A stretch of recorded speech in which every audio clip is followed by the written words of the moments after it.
for joining us on a very special day for Cheche, because we took this responsibility to heart when we got the book for the first time. We were very honored. We read it, we loved it, and we decided that this needs publicity. It needs people to shout about it. It was also very important for us because of an existing disconnect in African literature, where as much as we want to amplify diverse voices, there is also a great divide between works produced in the Anglophone sector and books written in Portuguese. So Paivapo really did the thing by giving us Esadama Batsbue in English. We have with us the person who founded Cheche. Her name is Uba Abdi, and she is the one who is going to tell us a bit about what Cheche is. Hi, everybody. Thank you so much for joining us. This is our first session of conversations with authors, and we're truly honored to have you, Yara Monteiro. We loved every bit of Loose Ties. And we also want to thank Paivapo for publishing it in English and for getting it to Kenya. So Cheche is a Pan-African feminist bookshop in Nairobi, Kenya, and we're also a community event space. So we center writers of African descent, and especially women writers and queer people as well. And we're trying to kind of make it a multi-purpose space, and we have events and stuff to make it sustainable. So we sell books, but we also have a cafe.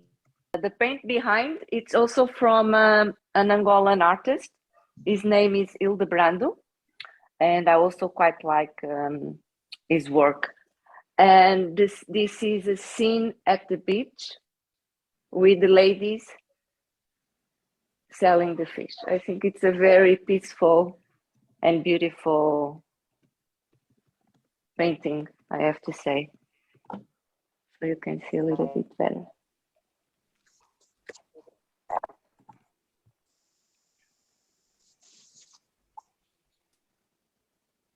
Sim. Hello?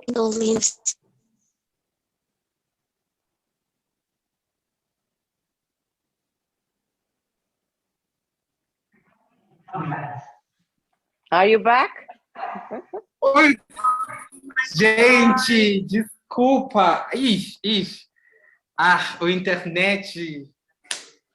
No problem. Let's start. No. Let's start. No problem. Sim. Okay. It's quite a long Vamos distance, começar. so that's fine. Okay, let's start. Yes, Yara, eu quero que você comece com leitura. We want to do a reading first from the novel. Yes, I don't know how many people in the audience right now have read the book in English, but Yara is going to do Portuguese, and then I'm going to do an English reading from the eighth chapter of the novel. Okay, fantastic. So let me just introduce you. This is more just to get a sense of the author voice. This particular scene, Victoria, she just went to a great night out and she's drunk. So this is what in literature is called a flux of conscience. So you're going to see that the thoughts, they jump about around different subjects. So here I go. Ela será chamada mulher porque do homem foi tirada. Livro de Gênesis. Elas não choram, são duras como as estátuas de pau preto que a avó tem na sala. O pior lugar da terra é ser-se mulher negra. Quem delas cuida, não sei.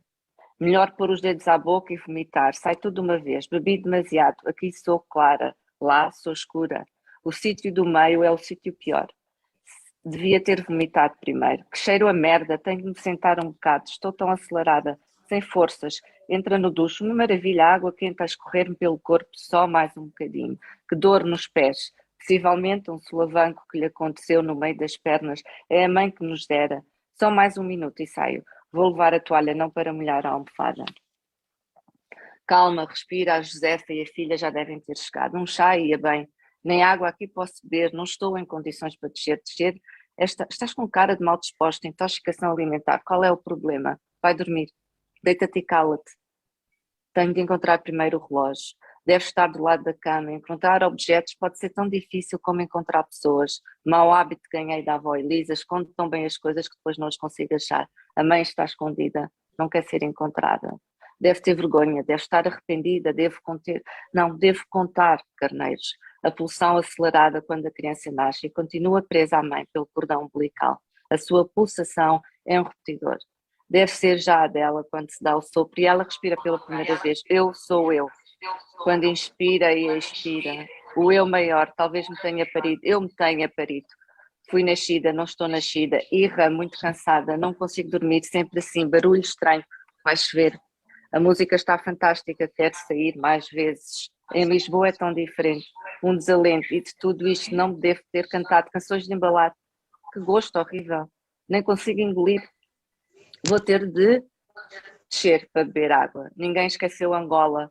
Não esqueceram a mãe e queriam que eu quisesse saber da minha. É tão mau sentir sombra de uma identidade. Uma língua cortada, por isso devo ter começado a falar tão tarde. Vou descer. Born in Angola during the Civil War, and then I was raised in Portugal. And that when I was around my late 20s, I decided to go back to Angola because it was just after the peace, and I had the urge to reconnect it with my roots. Some of the people that read Loose Ties always ask me, but isn't Victoria yourself?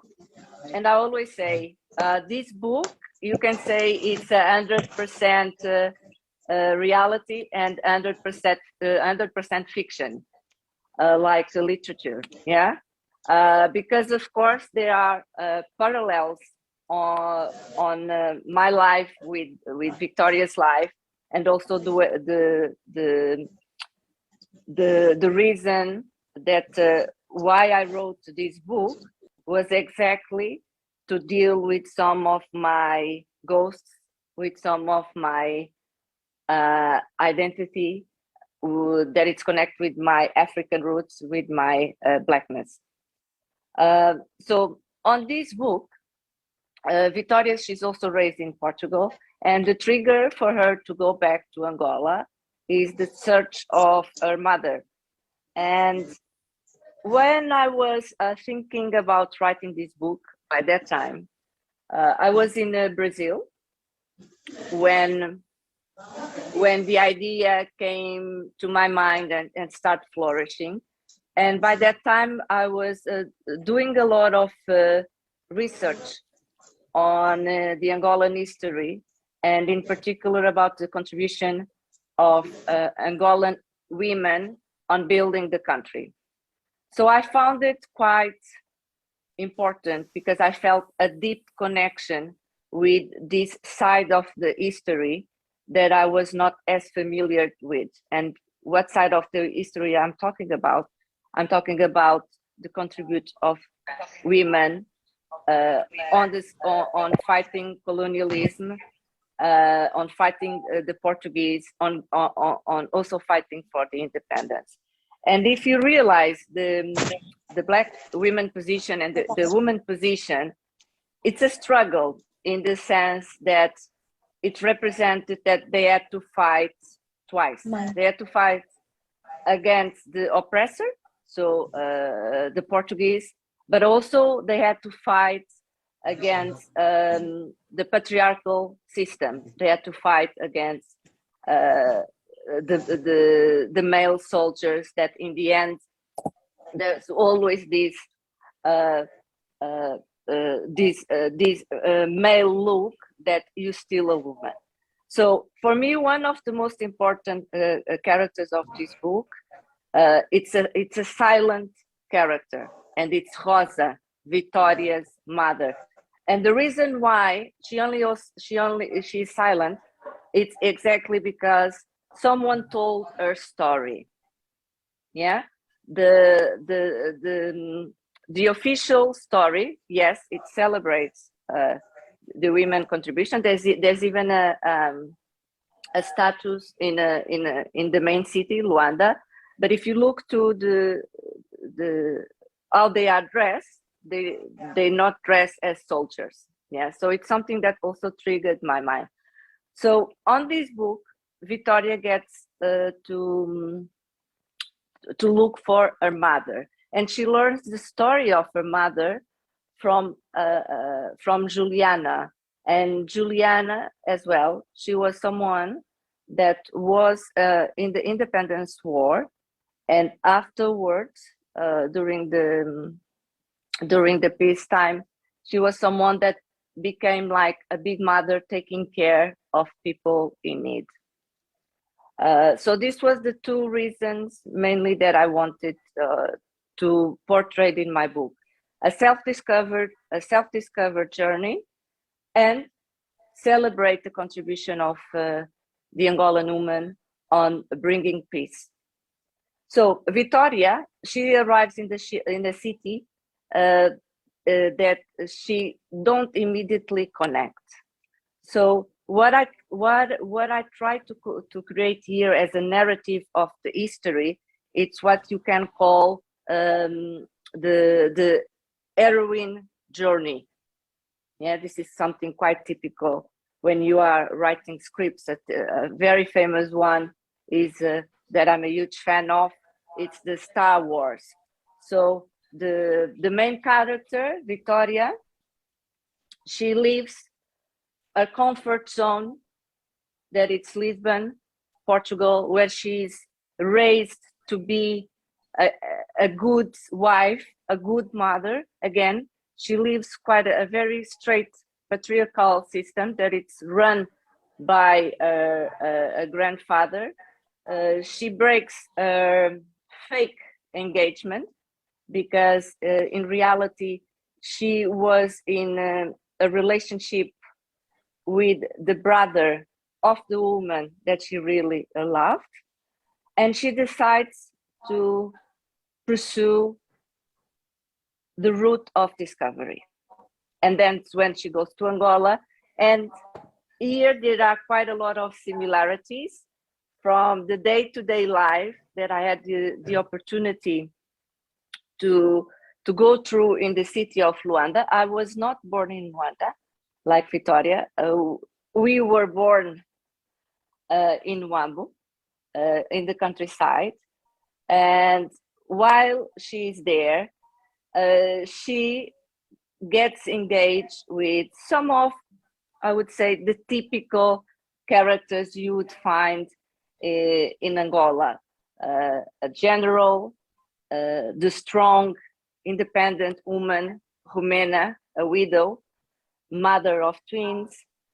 She gets to see also the contrasts between the different social classes,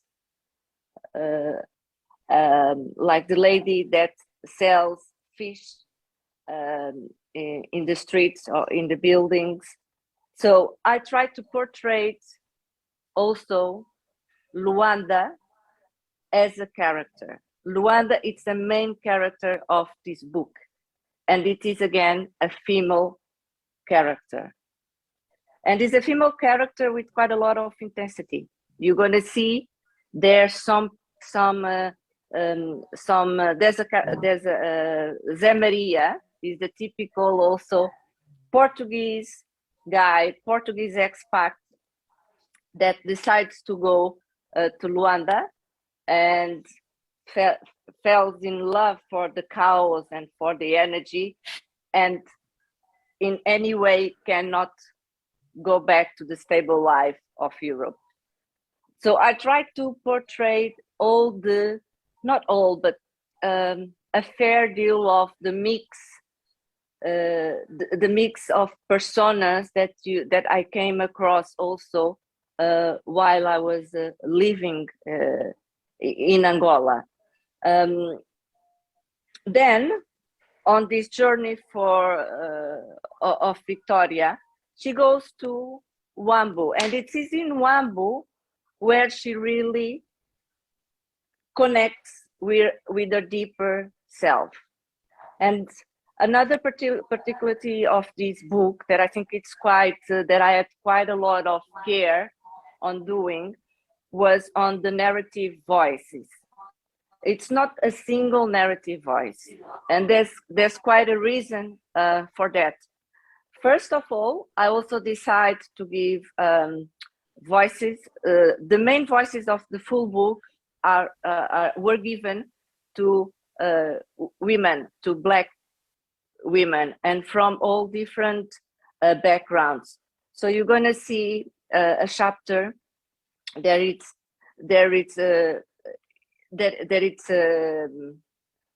told, or the perspective shared is from the housekeeper that lives in the Musek, yeah, and how difficult can be her life and her struggle. I give a voice also, as I mentioned to you, to Rumena, that even though she's this very strong woman, she's still very fragile because she also has a love story to tell. Yeah, even though if everyone looks to her as the strong queen to solve all the problems, she also has her fragilities. And of course, Juliana, Mama Ju, also an ex-soldier of the war, you can see from her own voice what was the impact of going through a fight or being in the war. Victoria herself, as I mentioned, on this self-discover journey, there's quite an important scene for me, but it's not a spoiler, but I think it's important to tell you guys, for you to understand, because it's deep truth also with a particular moment in my life when I discovered what was my native name. So from the region where I was born, the language taught is Umbundu. And I was registered as Yara, but in reality, when I was about to born, there was a conversation between my grandmother and uncle. So, and they came up, they decided according to the tradition of the region, what should be my name. So that's why also during the story, there's a critical point when Victoria arrives in Wambu and she understands that land name is Yaula and it's not really Victoria. And when she understands the name is Yaula, she also understands, it's when the character understands or reconnects with their Blackness. And what I did, the narrative voice changed, because just a piece of this piece of text that I read, that I told the worst place in the world is the place of the Black woman, is because Black women, they have been silenced since the old times. So Victoria, when she turns into Yaula, she loses her voice, a right to speak, because unfortunately that's the reality. What else can I tell you about? Hi, Yara. Yes, thank you. We were having some. Yeah, the internet is just being the bitch on us. But yes, I think, yeah, you have really given a lot of life to a lot of what happens in the novel. Mm-hmm. I'd like to take you back to something that you were talking about. You talked about making Luanda the lead character of this book. And I felt it very strongly because all throughout the novel, right, this is now like before Victoria goes to Huambo. Mm. I felt like the one person who I connected with on a deeper level, the one person whose shades I could see in such a visceral manner was Luanda, as compared to you personified Luanda very beautifully. You also talk about giving us, the reader, an in-depth look at the many facets of people, of the Angolan people. I have a question about Katila, the daughter of Humena, the sister of Nadia. I think this is one of the most interesting characters in the book, because something about her is quite contradictory, which I found very humorous, actually, because I found myself laughing. We have instances, Katila is very vocal in talking about justice for the people. Why is there so much injustice? Why why is the Angolan person suffering so much? And coming from a very revolutionary generation, this was eye-opening, except now you did something where Mariela and Josefa did not show up for work. And Katila was very vocal in asking a question. She asks, so how long are we going to stay without maids?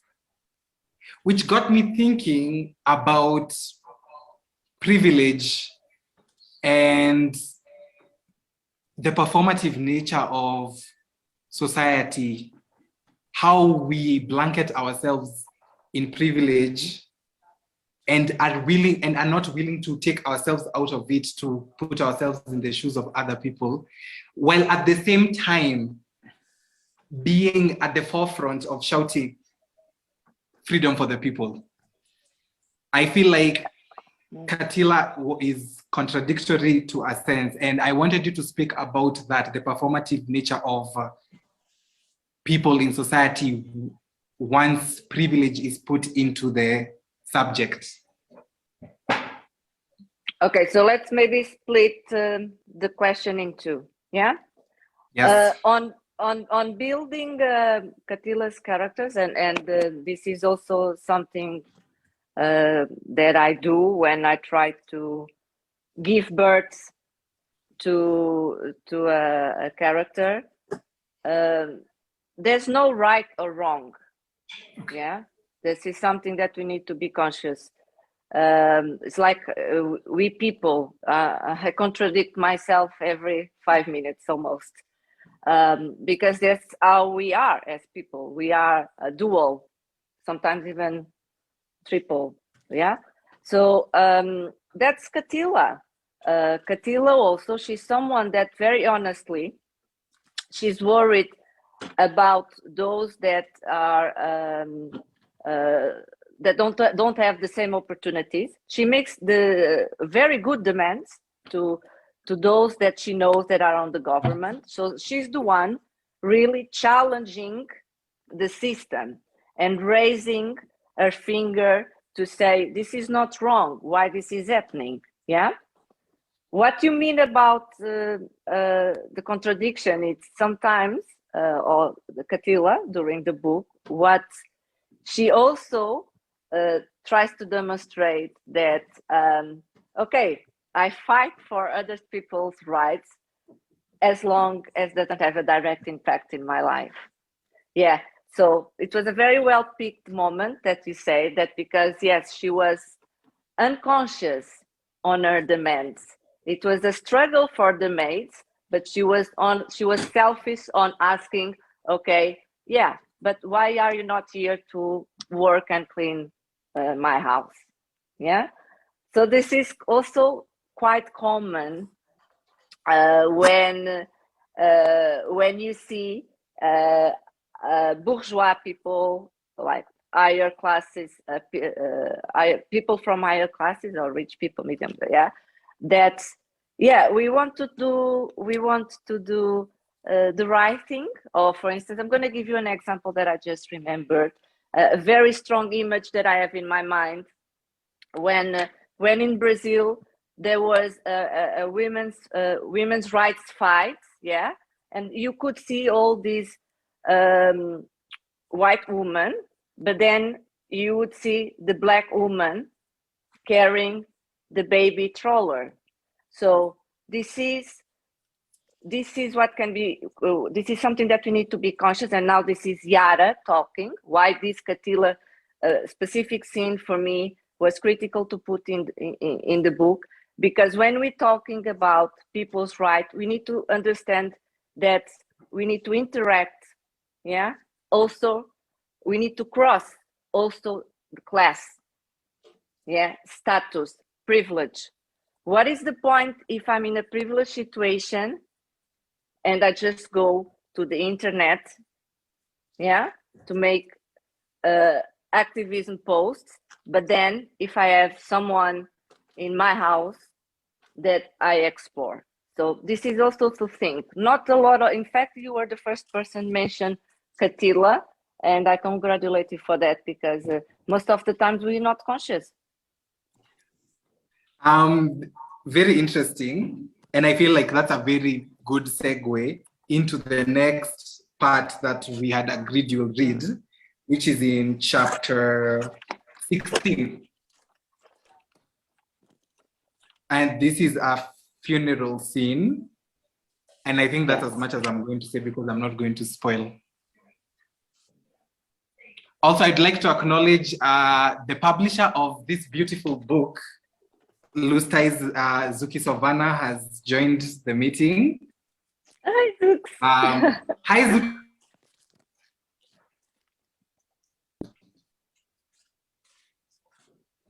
So, yeah. I'm going to read. So this is a funeral scene. And even in that, there are people that are more privileged than another one, yeah?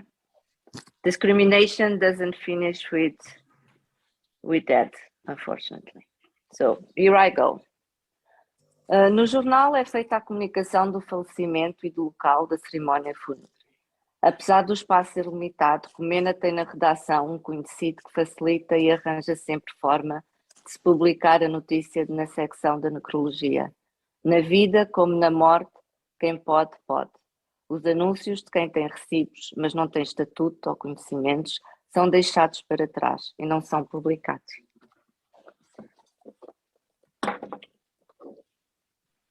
So that part in English, the newspaper is used to announce the death and the location of the ceremony. Although space is limited, Comena has an acquaintance in the newsroom who makes it easy and always finds a way to publish the news in the necrology section. In life, as in death, there are the haves and the have-nots. The ads of those lacking status of influence are left behind.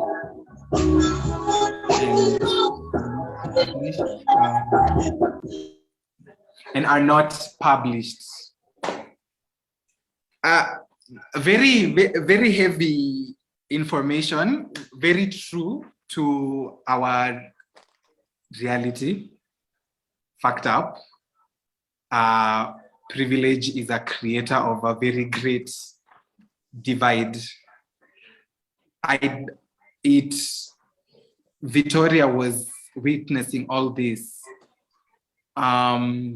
which again was very good in fortifying the image that you had portrayed of Luanda. We had a conversation some days ago, and the fact up side of privilege, you gave me some information, yes? You told me that anybody who is labeled as the povo, those people in the lower class, for example, people who are characterized through Mariela and Josefa, you said something to do with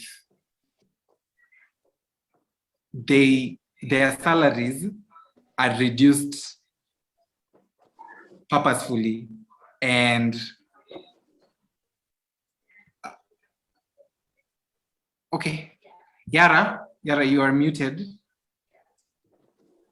You're muted. So let me explain again. And I said this in an interview as well. Okay.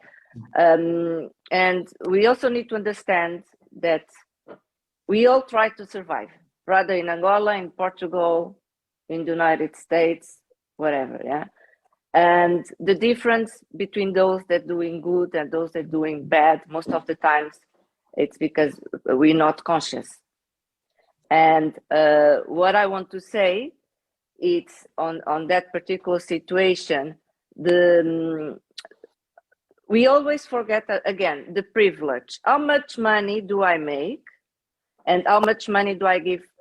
In this case, Rumena would give to her clean ladies in order to survive. Yeah, I'm going to give you also a different example. It's how much money do we give? How much do we tip in not as posh restaurants for those that have opportunity to go? Yeah, I see sometimes people tip a lot of money on the posh restaurants, but then they go to the local coffee and they don't tip. Yeah, but who really needs the money? Exactly. So in Angola, when I was living there, a housekeeper or a house helper would receive $200 or $250. Yeah. And these people, me included, because I was part also of the privilege. Oh, sorry. Can you still hear me? Just dropped one. Yeah. Yeah. How much money would I take for a night out? So this is the inequality that you can see in countries sometimes. And if you relate, countries with big inequality tend to be countries where there's more criminality. There's countries where there's more corruption. Yeah. So this is something that I could live in Angola, and also it's translated in the book again with Katila. She's that when she goes out for a lunch in a posh restaurant at Ilha, she asked her mother, I think, $100 or $150, because that was the cost of a meal in a posh restaurant in Angola. What you just read of this excerpt of the book about how in debt when people die, it cannot be considered. It's still privilege. It still exists. That's what I'm trying to say with that. When I describe that, even in the local newspaper, it's to advert the death of someone, corruption exists. And it's not only monetary corruption, it's moral corruption. I'm also very interested in something in Loose Ties that I think I speak for anybody who has read this book you give grace to, is the relationship between women. More specifically, I'm going to talk about Victoria and Katarina, Victoria and her mother, Victoria and Juliana.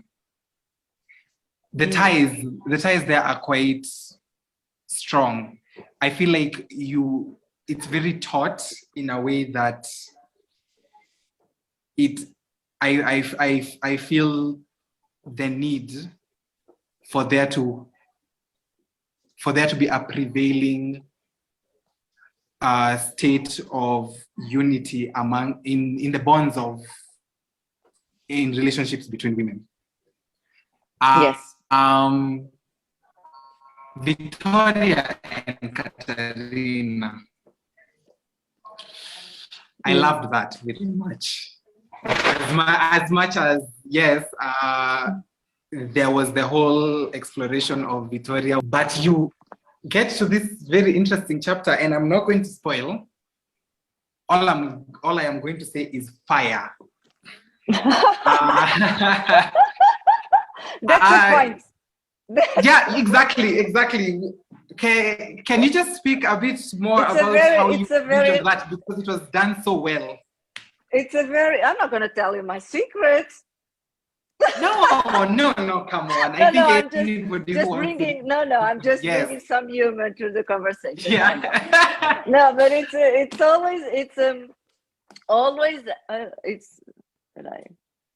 always a chapter that brings quite a lot of attention of some people. Yeah, and I confess that was not my purpose.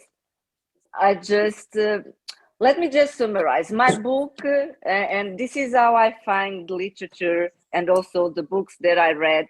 I cannot conceive a good book where you don't eat, you don't fuck, and you don't shit. Yeah, because otherwise, are we really talking about people? So yes, there's a sex scene in my book, and it's a sex scene between two women, and I find it very natural.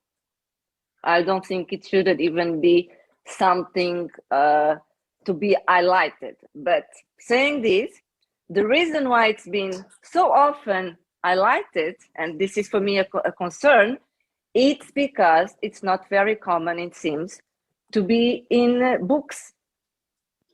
And this is the reflection we need to make, why it is not common to see it in books, or if it exists, it's books only for LGBT. How can we normalize sex and love relationships between people if we don't translate this into literature? Yeah, so that was only what I was thinking about. And then, of course, I also thought, in Angola, same-sex relationships, they were still forbidden by the time I was writing this book. Now they've been legalized, but by that time they were forbidden. And I said, okay, I think it's quite a good reason to put this here. The only I was more afraid about, oh my God, I'm gonna put this scene, but I don't want my grandmother to read it. And I was like, when I published the book, I said, okay, Granny, I'm gonna offer you the book, but I will have to close this scene because it's not for you. She's very religious. She was, no, rather I read the full book or I don't read. And she read it and she was okay. And this is exactly what everyone needs to be with love, with sex. Just be okay. Yeah, it's not you in the bed. So enjoy. Let the other one enjoy. So that was really something that I want to normalize in my writing. And I think the mission to center queer people in these very specific scenes was honestly well done. I loved it. I read it 3 times. I read it 3 times. Only 3 times? Yeah. So you're not on the top 5. That specific scene. And I was like, I wish there can be a separate book about Katarina. Staying on the same subject, we have the relationship between Victoria and Mama Ju. And first I have to just, Mama Ju is very broad. Because when she got into the book and when we are first introduced to her when Victoria arrives in Huambo, there is an apprehension between the 2 women that is even me outside of, can y'all just relax? Yeah? I need y'all to just talk to each other calmly. Yeah. there's a tension. You picked very well the subtext. Yeah, it was like I Yeah. was reading about Mama Ju, and I'm like, I need you to calm down. The homegirl has Yeah, come but to look for her mom. Relax. there's a subtext on there. So let me Yeah. explain. So How did, there's a saying, the master appears when the student is ready. Yeah. And also this is when I built the narrative, there was something also that I considered, and that's why also I moved Vitória from Luanda to Wambo. And again, why there is a tension that I put out there up front? Because we go back to what I said before, the contradiction of being a human being. Yeah, we contradict. So you would expect that Mama Ju would be happy to see her, but why she's not? What is happening here? Why? What she has to hide? And I'm not gonna tell, of course.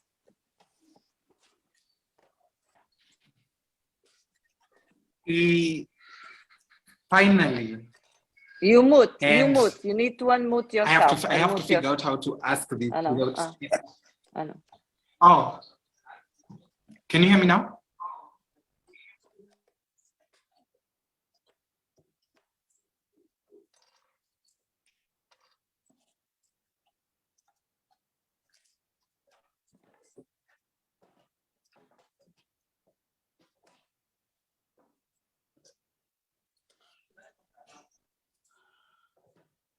Hi, can you hear me? Oh, okay. Yara, I'm unmuting you.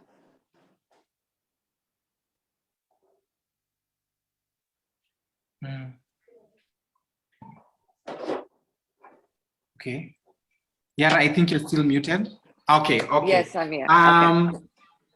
I have to find a way to asking this without completely spoiling, because this is the very heart of the novel. But the final female relationship that has been looming over this story, Vitória and Rosa. And that I feel Rosa is the one character who brought a shadow right from when she is mentioned in chapter 1. You want to see her, but you never do. I don't know if I've spoiled there. I want to know what influenced that decision, because I felt really deceived. That's also a perspective of a writer, yeah, of a writer and a reader, because you're also a writer. So let me bring a little bit of that. So normally I have two types of feedback from readers: those that love the end, and those that were happy, and those that were waiting for the happy end. Okay, and what I always says is that it was I was conscious not to follow that. For me, it's the easy road that I call the happy end. That would be the hug between the daughter and the mother, blah, blah. For that, you watch soap operas, yeah? What I wanted was more to trigger a thought on the reader, or several thoughts, yeah? Because the purpose of the narrative of Vitória was really a self-discovery route that was triggered by her mother. Okay, so this was the first point.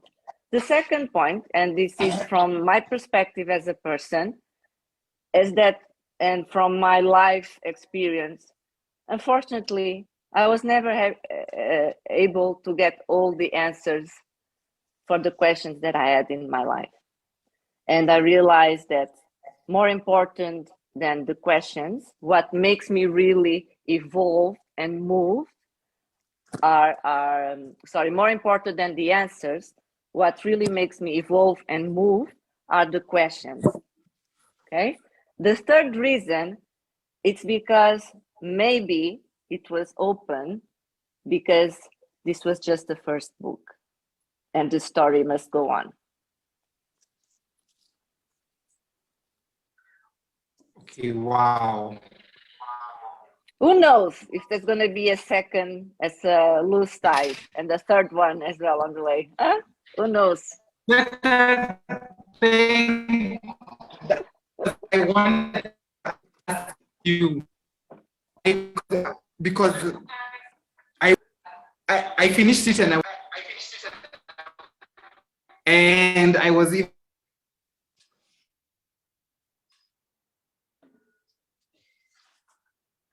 even trying to convince myself that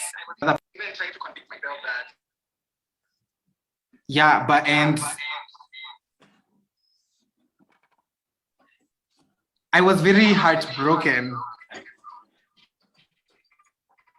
But at the end of the day, I thought that I told myself there probably would never have been any other fitting ending to the story other than this one.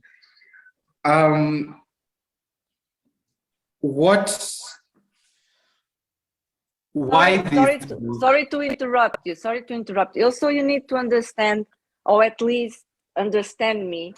When I wrote, and of course it goes back to the way I am built as a person, and also on my journey in life, I believe that what is important is the journey. Victoria, she learned so much about herself on the journey. Meeting her mother, what would really change about all the journeys, the self-discovery, the evolution, yeah. Of course, it would be important. Again, it would be an happy end, blah, blah, blah, fireworks. But it's more important to leave a reflection on the reader. The question is why the reader needs an happy end.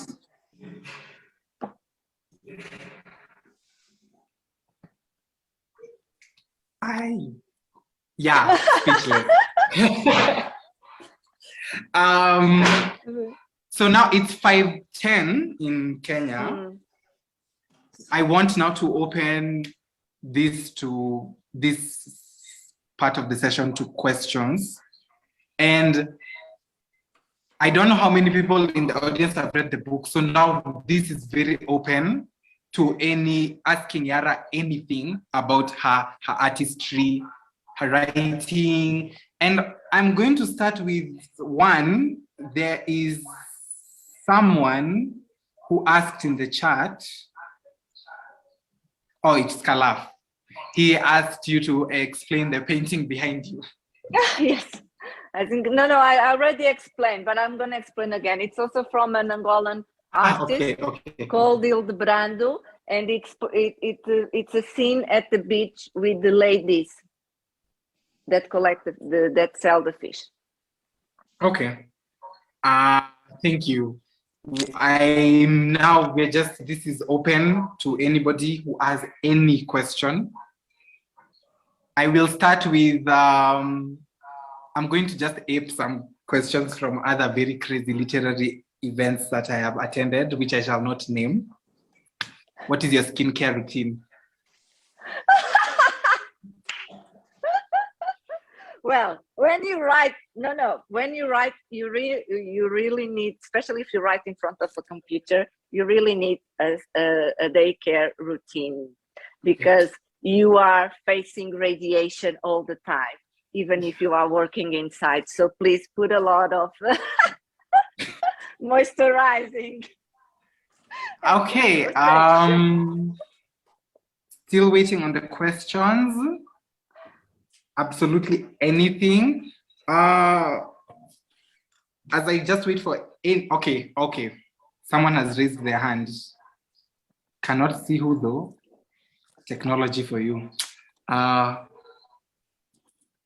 Let's see. Grace has raised her hand. Grace, I'm going to unmute you. Okay. See, The question is for Yara. Yes, go ahead.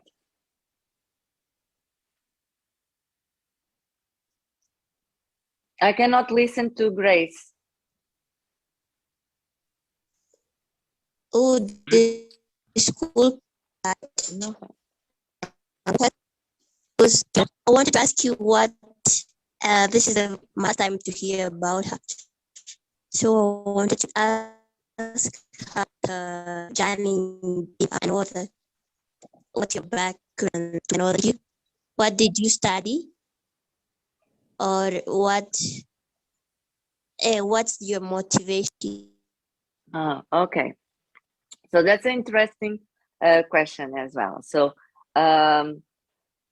my journey as an author starts as a reader. Okay, I don't think you can dissociate reading from writing. So since I know myself, I've always been a reader, and I read everything. Yeah, I read from gossiping.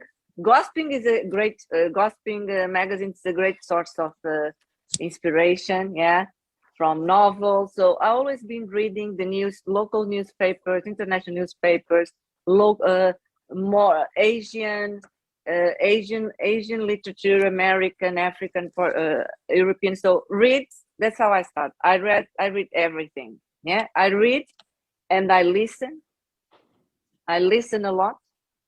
Best way to get stories also, it's in public transports, also in a terrace, coffees.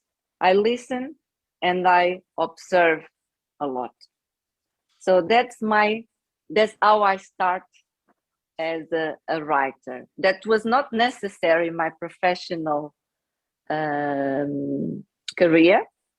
So my professional career was very traditional. I studied human resources, and I worked in the corporate world for 15 years. But on the side, I always had my diaries, my notes, and I always said to myself, and it was one of my blockers, I have to say, as a writer. I never had the courage to pursue literature studies, because I always said, I don't want to be a poor writer. I already suffer enough. Yeah, we fly from Angola to Portugal, a lot of life struggle.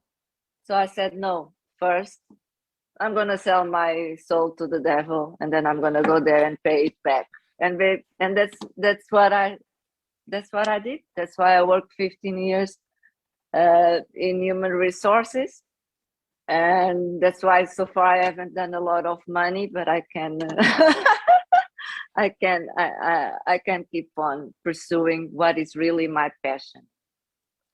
And it got to a point as well that I was not feeling happy as a person. Even all the stuff was working outside. Yeah, I was not pursuing my true self, and my true self was a creative self. And that's when I said, okay, I want to write, I want to publish, I want to tell stories. And that's how I became an official writer. And normally I just say I'm a writer when I write. If I'm not writing, I'm doing other stuff, and I will be other stuff. But that's how I came here. I have a question.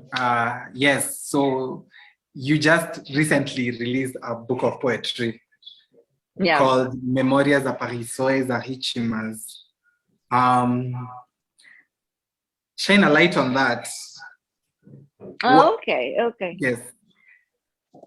So this poetry book that I wrote, that it's in English, would be Memories, Ghosts, and Rhythms, Art, I don't know.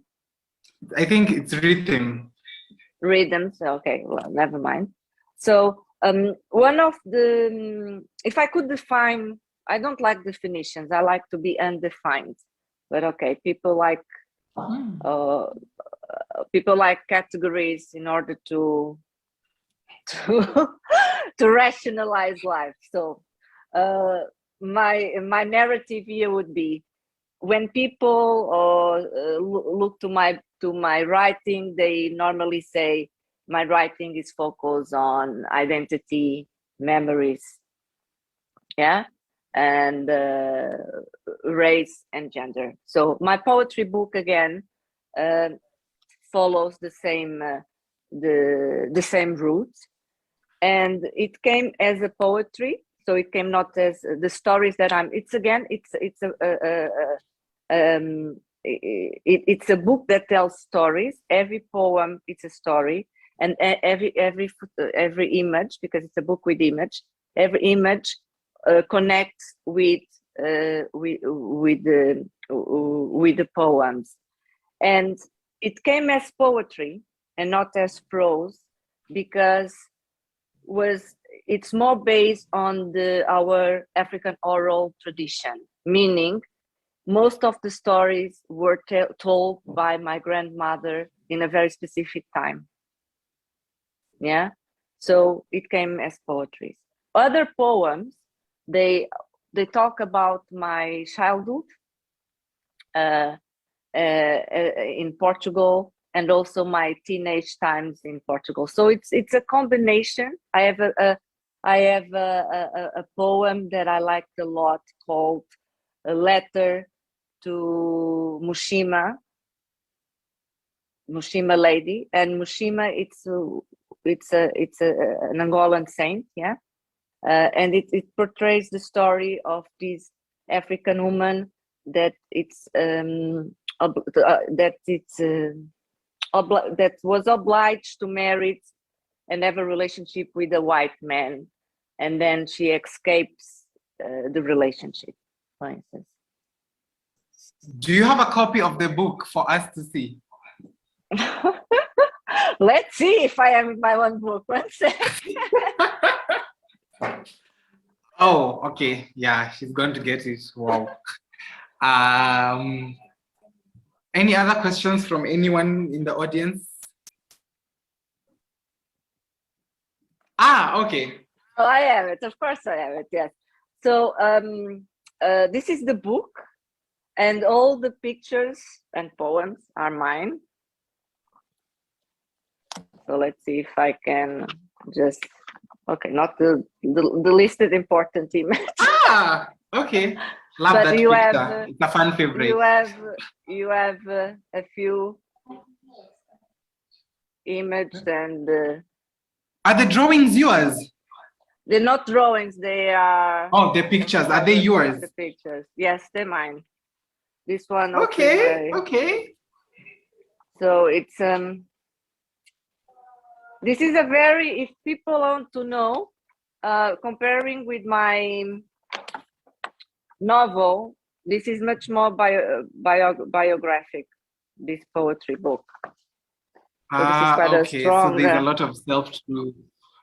Quite a strong image, yeah. I always feel like I need to ask every writer I meet this. Are you writing anything? Yes, always. And always several projects, yeah. But yes, okay. It's always good to write, but also it's good to finish projects. I'm finalizing, let's see, hopefully everything goes well, my next novel. Okay, we are very excited for that. I don't know if there are any questions. Anybody who would like to ask anything? Do you, in your website, it says that you are involved in other creative sectors. Other than, well, what else do you do other than writing? Yes. Okay, so and this is also that soon I will invite you all to, I'm just redoing my website, and I'm going to share quite a lot of my what I call as visual essays that I do. So I like to do. So I like to do. I do a lot of also photography, collage, and I worked also with the visual artists on the develop of scripts for video documentaries and so on. So I just try to keep my mind open to different areas of creativity. Yeah, it's not that I'm consider myself a professional, yeah, but more an explorer. An explorer. Yeah. Okay. Yes. That's fitting, because I feel like we are always, in one way or another, exploring when we decide to express ourselves creatively. Yes. Someone does have a question for you from Angelique. She asks, who's your favorite persona from the book, except for Victoria? Victoria, in fact, is not my preferred character. Okay. It's interesting. It's not because it's the main character that it needs to be the preferred one. We just need to. I just wanted to tell a story. In fact, the role of Victoria, if you notice in the book, is more as an observer. She observes a lot. She gives a point of observation to the reader, and that's the purpose also of the group of the book. I quite like Rumena. Yeah. I quite like the mean general that reads poetry. Really? I like him. He's very flattering. If you don't know that he used to be only by the end of the book, you know, his dark side during the war. But I think it's a very interesting character. I would say it brings a lot of life. It's a persona itself. I like Attila. I have to say I like them all because they all come from me. So a little bit of narcissism. they all my babies. You need to understand. You cannot say that you like one daughter more than the other one. Yeah. So I like them all. I think you are allowed to say that because you wrote the book. Because you lost me when you said you like the general. I know he is definitely a representation of something in society. He's one of those gems that always reminds us of our political failures as a people. But when you said you quite like him, I like him because this is something that you need to understand when you build characters. It's important to be impartial as well. I'm not as a writer. Also, yes, as a writer, as a reader, you can judge. Yes. As a writer, I'm not there to judge my characters. It's like the creator. Yeah, the creator. Okay, we'll judge them at some point, but I'm not there to judge my characters. You really would not judge the general. No.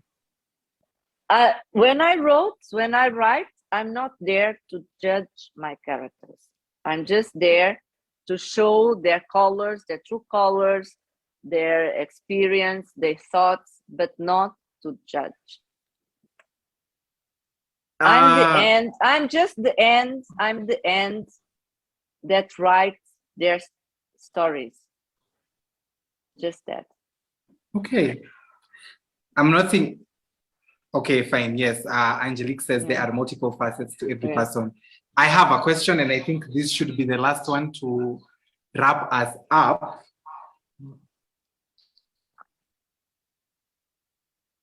Two books from Black authors from the Anglophone side of African literature that you think everybody should read. Of course, Kalaf's book. Yeah. Yes, Kalaf's book. Of the Kalafs that is going to be soon. I think it's going to be published next year in English.